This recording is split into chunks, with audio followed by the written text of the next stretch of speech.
Hey guys, Alex here. Just wanted to give you a kind of revised version of this. I did this initial presentation a couple of years back. There's a video on YouTube, and a lot of people have watched it and got a lot from it. But this is actually something. This is one of the presentations I give to a lot of university classes, like an introductory piece to online marketing specifically.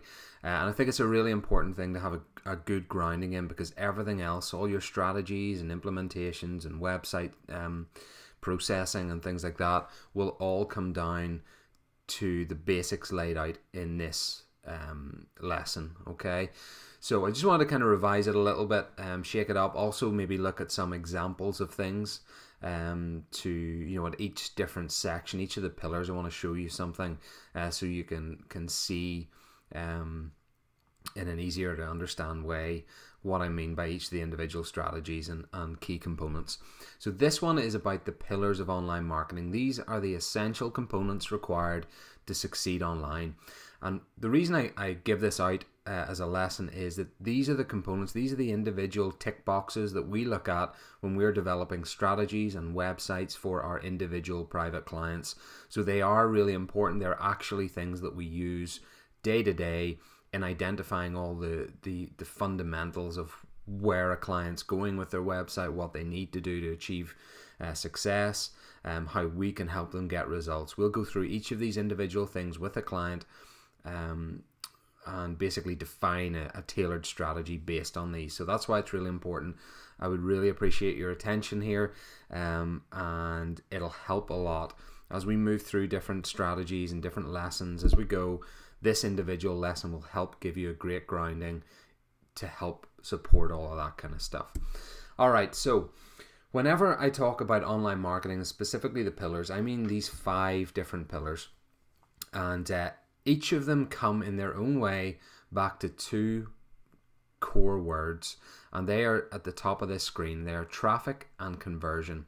Every strategy that we proceed with, or we put out or design for a client, is based on one of 2 objectives. It's either to generate traffic or to get a conversion, and or both. It can be both, and quite often they are intertwined, and you need to think about the start, the traffic generation, and the end, the conversion. Okay, so the 5 pillars as I define them within the business are: number 1, first and foremost, the most important, an attractive, functional, engaging, and high converting website. Without that, all of the others are completely obsolete. All the other strategies you put in place are obsolete. So you've got to have that website in place. Second on the list are the organic or free traffic generation strategies. So things like search engine optimization. Third on the list, traffic generation B, and these are paid forms of traffic generation. So things like online advertising.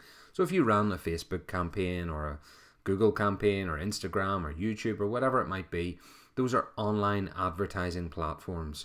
So they are specifically geared to generate instant traffic, but they're paid forms. So every time somebody clicks on one of your ads, you'll get charged something.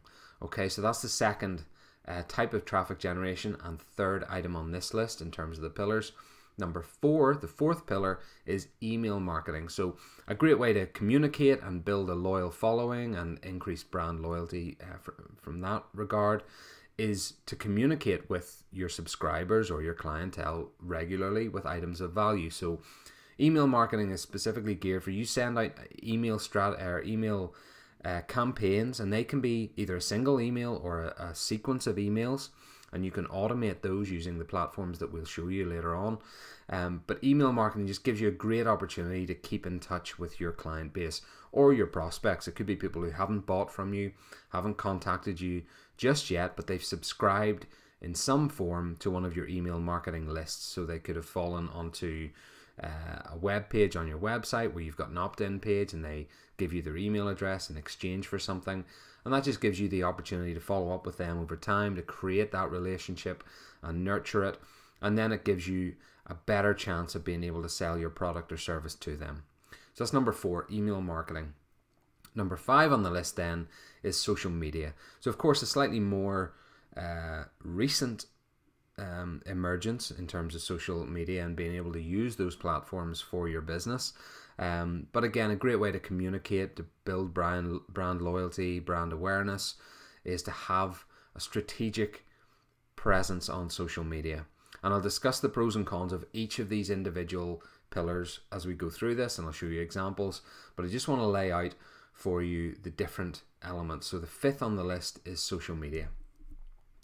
Okay, so if we go into number one on the list first, and it is the most important by far, it's an effective website. So if you think about a website, what do you think makes it effective or from a strategic standpoint successful? Well, we break it down into 6 key components, and I'll divulge these here and talk through them in turn subsequently. So number one on the list are the design or the aesthetic. So the first impressions. When somebody lands on your website, what are the first impressions they're getting of yourself or your brand or your range of products or services?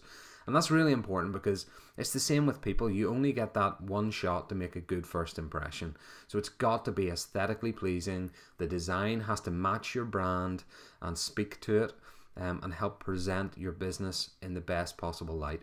Used to be a lot of online marketers ignored the aesthetics. They said it wasn't as important. More important was going to be functionality and some of the later aspects of these key components. But I don't believe that that's true anymore, because I think every industry has become so saturated, so competitive. You've got to give yourself an edge. And if I was building an effective website for a client, I would want to make sure that each of these individual components, these 6 key components, was ticked off the list as we went through the strategy and built them a website. So I think design and aesthetic is actually one of the most important, because if somebody lands on your website and it looks shocking and it doesn't represent your brand, they're not going to get the benefit out of that. They're not going to see the benefit in pursuing, delving further into your website. So that's why you got to really ensure that the aesthetic is up to par, because it's going to be the first thing that people see. And if they see it and they like it, they're more likely to delve in and go further within your website. Okay, so number 2 on the list, mobile compatibility. Now that has 2 kind of facets to it. The first of which has kind of been an age-long process of accessibility and user experience. And the second, more recent facet is search engine optimization. So about 18 months ago, I'll deal with that one first. About 18 months ago, Google released one of their latest algorithm changes, and basically it stated that any website that was not compliant with their rules for mobile friendliness or mobile compatibility would get penalized in the organic search engine results. So up to that point, if you had been building a search engine presence and you had done really well and you were high ranking in certain keywords, that could all come tumbling down simply because your website was not mobile compatible. Now that specifically affected mobile search results, and they're slightly different from desktop, but as anybody in the industry will know, mobile is an increasing percentage of visitors to a website. So everybody knows, we've all got our smartphones or our tablets or whatever, and we tend to access a lot of websites that way. So it just makes sense that Google is adapting their pursuit for value related to the way people engage with content online. And part of that is that most people digest content through their mobile devices now. So that's why if your mobile website is not compliant with Google's rules, you will get penalized in the organic search results. Okay, the other aspect of mobile compatibility is access or accessibility or usability. And all I mean by that is simply that in the old days, and when I say the old days, I mean about 9-10 years ago when I started out in this industry, it used to be that just a website was a website because there weren't that many different screen sizes, different device types, all that kind of stuff. So people would go, if they had a phone, they could maybe access the web and they get like a skeleton version of your website, or they get the full version of your website and they just have to figure it out themselves. They'd have to pinch and zoom and click on tiny links and all that kind of stuff.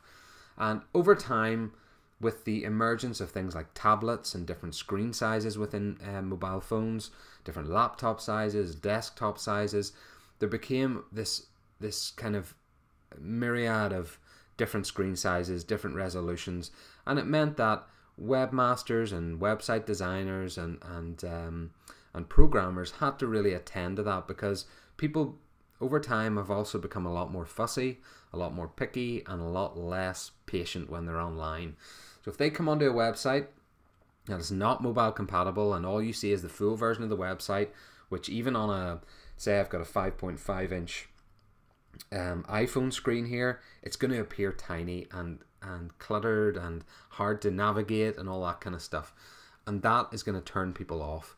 So if your competitors have mobile optimized websites, you got to make sure that you've got one. But even aside from that, you got to make sure that you're giving the information to your visitors and to your prospects or your clients in the most easy to digest way possible, and mobile compatibility is key to that. So nowadays what we tend to do for most clients is we'll build what we call responsive websites.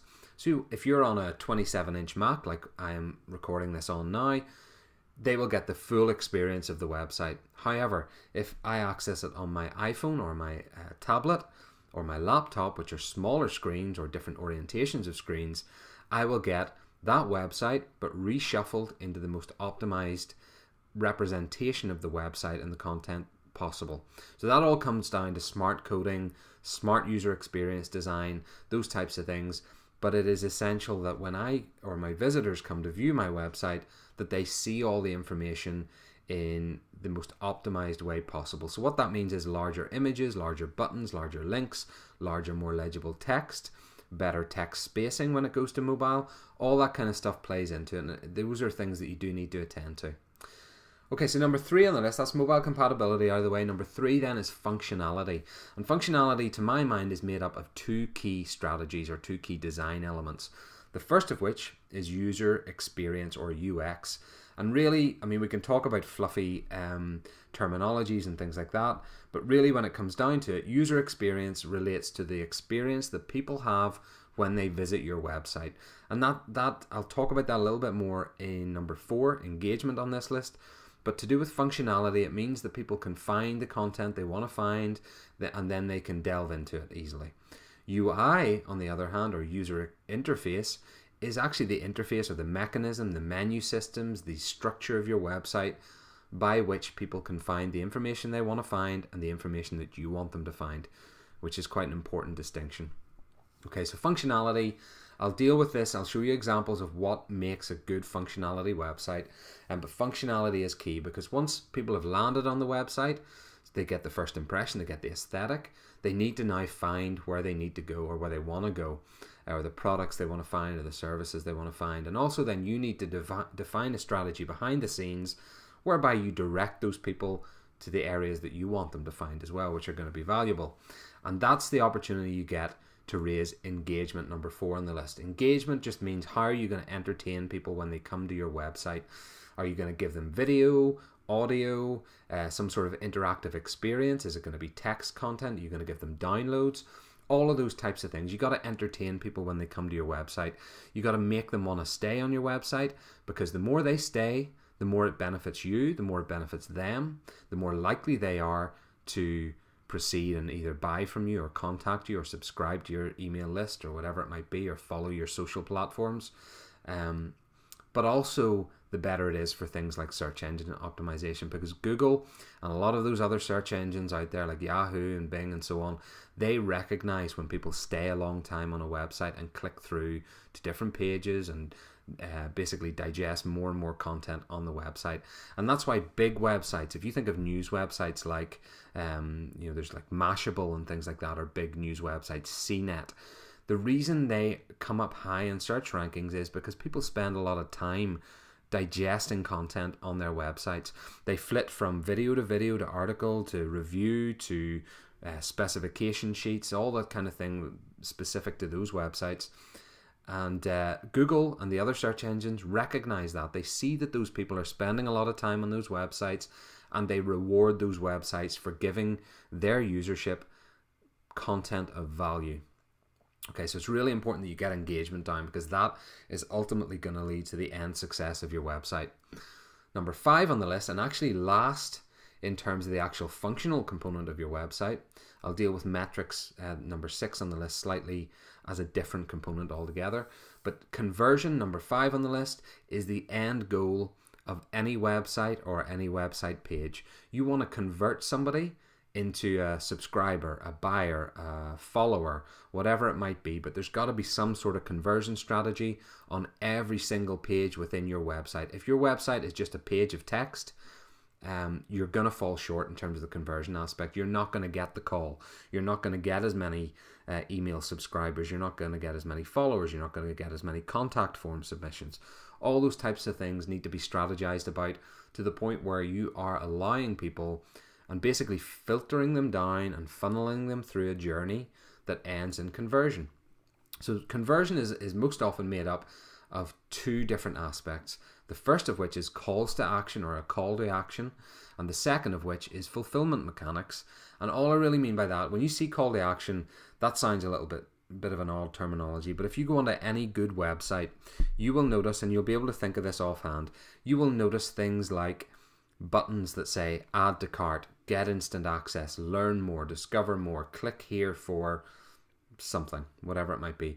Those are all forms of call to action, and it's as simple as that. A call to action literally calls the visitor to take an action that is predetermined by you, the webmaster or the web designer or the business, to result in some sort of conversion. Of course, when somebody clicks that button, that link, they need some sort of fulfillment out of that. It has to be that you follow up on your promise.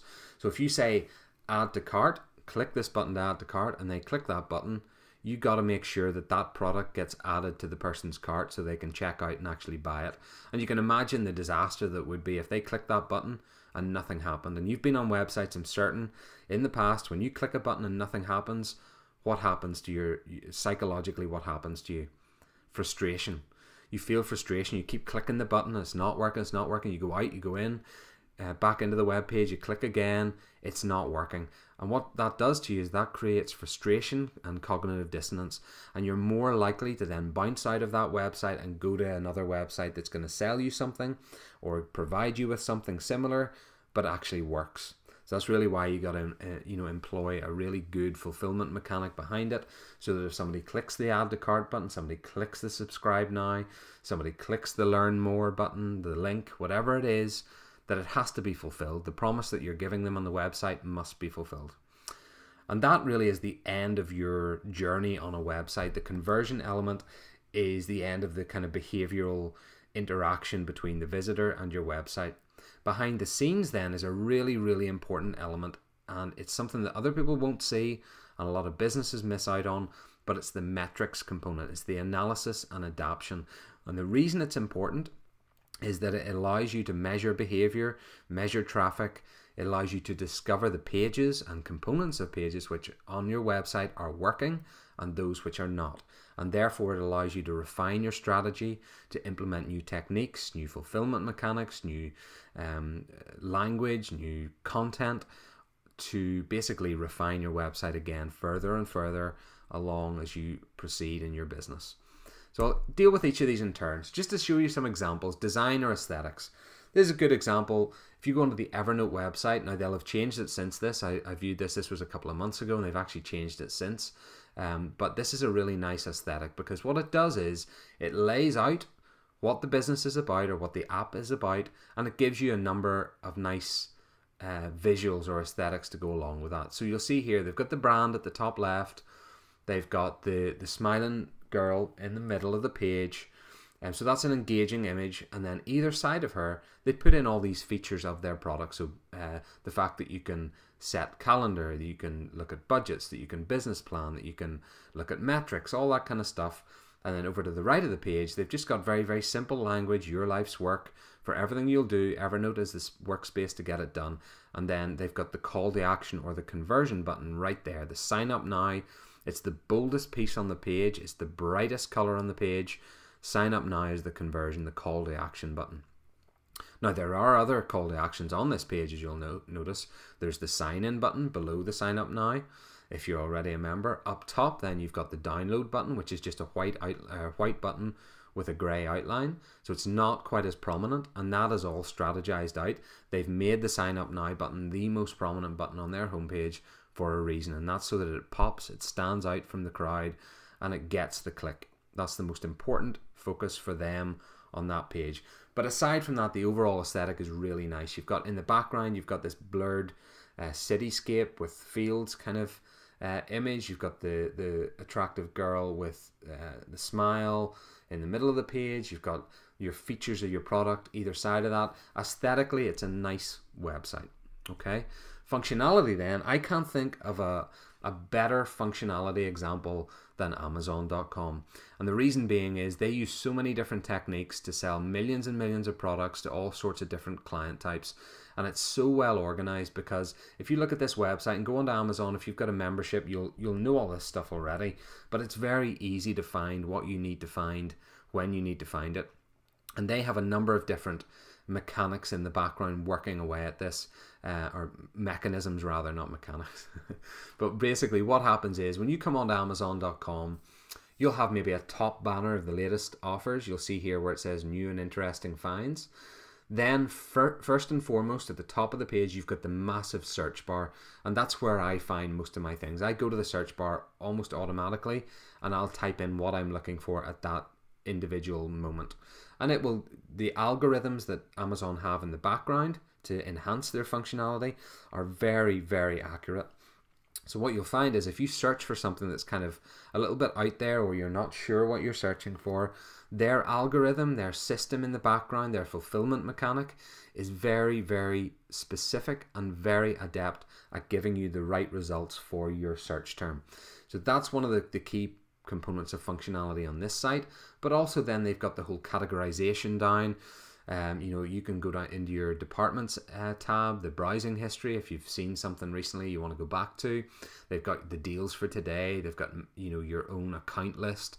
All that kind of stuff just makes for a very easy, intuitive way to navigate your way around the system. So what I'd say to you today is, in terms of functionality, I can't go through it right now, but go onto Amazon, have a look at the way they employ that system and how easy it is to find what you need to find at any given time. Now, they have developed that over many, many years. They've researched it, they've tested it, they've refined it, they've done that whole process over and over hundreds and thousands of times, but they will ultimately give you a functionally exceptional experience when you're on their website. Okay, so engagement then. Engagement is really important. So as I say, after functionality comes engagement. Once people can find where they want to go, you've got to engage them, you've got to entertain them. And this particular website is a good example of how to do that in an interactive way. So if you go to the Space Needle website, we'll see if I can get this up maybe now for you on screen, and that way we can there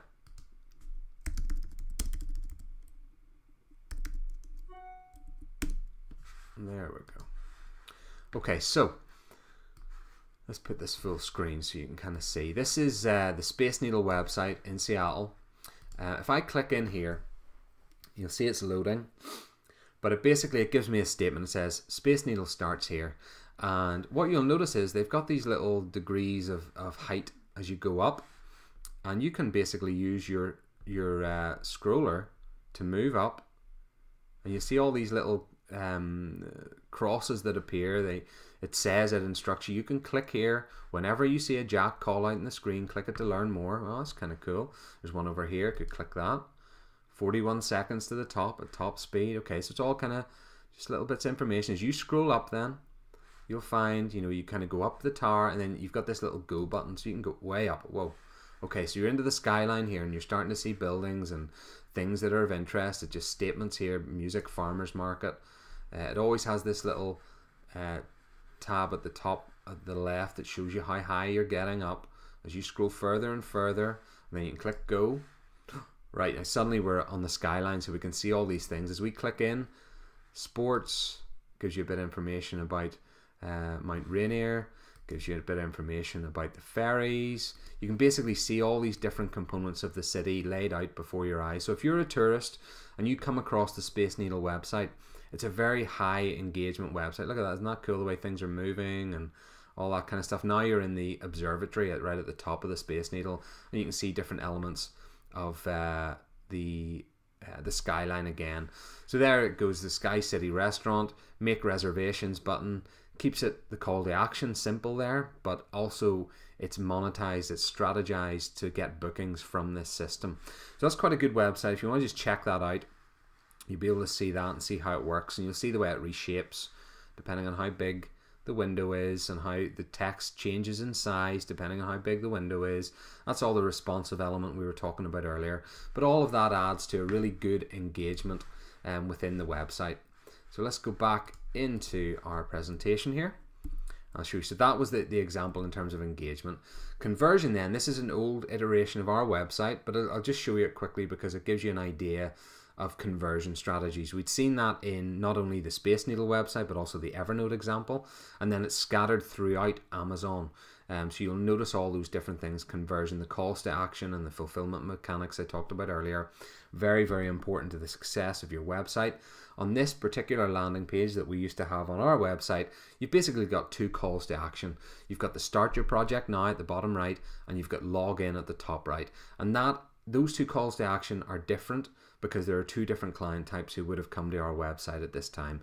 The first are people who need to start a website build project or a consultancy project. So there's a big blue, bright, contrasty call to action button that says start your project now.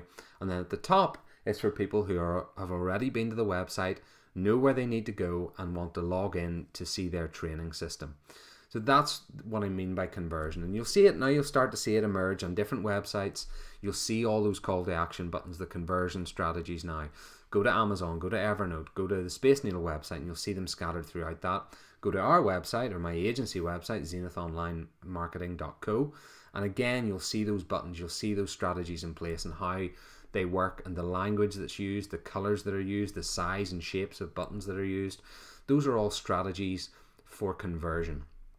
Okay, so once we've done the overall kind of how to build a successful website, and you've attended to all those things like aesthetics and functionality, mobile compatibility, engagement and conversion, now you gotta get a baseline for the success of your website. Once you've launched it and you've started to get traffic to it, now we've got to adapt and improve and refine the process on the website. So metrics or analytics are really, really important to give you that baseline.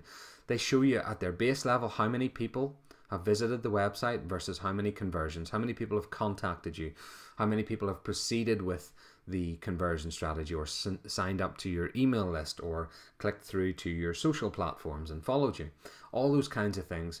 And the reason it's great for a baseline is it's full transparency for the success of your website, and that allows and informs your future adoption of the website. So when you go to refine a sales page, you know where on the page is working, how you can adapt it better, how you can refine it.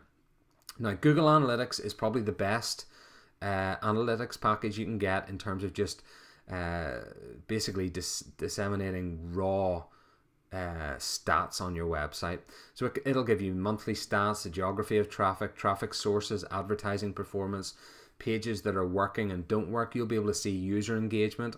You'll also be able to see the pages after which people drop off and go away from your website. And quite often that can lend a valuable insight into determining which pages are really working on the website. So Google Analytics is a great one to have in place. Probably if you're just going to go for one, it's the best, and it's free, so it's easy to implement on any website. Then you've also got ad metrics. So if you're running a Facebook ads campaign or a Google ads campaign, each of those platforms gives you the metrics free of charge within their service. And again, those are important for baseline. You can see how many people are seeing your adverts versus how many people are actually clicking your adverts. And that's a good idea as well, not only for transparency, but also improvements and refinements to your advertising. So when you see words like CPC or shortenings like CPC or CTR, those seem very, very confusing at first, but really CPC is cost per click, and CTR is click-through rate. Now, if your cost per click is astronomical or it suddenly rises in the middle of your ads campaign, you'll be able to see that instantly from your metrics, and you'll be able to either pull the ad, refine it, retarget it, change the content or the imagery of it, and then resubmit it to platforms like Facebook and Google, and then hopefully bring down your cost per click. And also you'll be able to see the click-through rate, which is another really important stat, whereby you see out of, say, 1,000 presentations of your advert to people on those platforms like Facebook, how many people actually click through. So you'll be able to see, well, Facebook represented my ad or presented my ad to 10,000 people, and only 2 people click through. So you'll be able to determine pretty quickly that your advert is not, either it's not appropriate for the target market that you've defined in your demographics area of the Facebook ads campaign, or it's just not a very good ad. The content isn't good, the title isn't good, the call to action isn't good. Something about your ad is just not engaging people to the point where they want to click on it. So that's where it's really, really important to get ad metrics as well as analytics on your own website.